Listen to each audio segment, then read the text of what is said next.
Hello everybody. In today's video, we are going to be leveraging AI to ask questions about our data. Now, creating the Q&A is the easy part. We can just insert it from the Insert tab or from the Visualizations panel. Right off the bat, the AI is going to try to attempt to come up with some answers to some potential questions, which we can click on a few of these to see what these solutions would be. For example, let's pick this total sales by product option. This will give us a line chart that gives the total sales by product. We can implement the search bar of the Q&A to ask our own questions.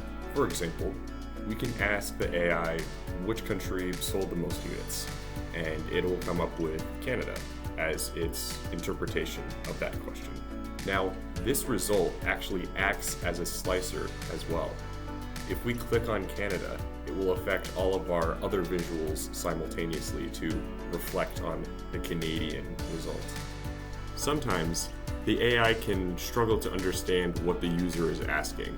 This will usually come from the certain nouns and verbs that the user uses in their question. We can include some extra nouns and verbs in the settings. For this example, let's try adding sold as a description for sales and see what happens. Admittedly, a lot of these AI visuals can be a little hard to read, so you're gonna have to take that into consideration.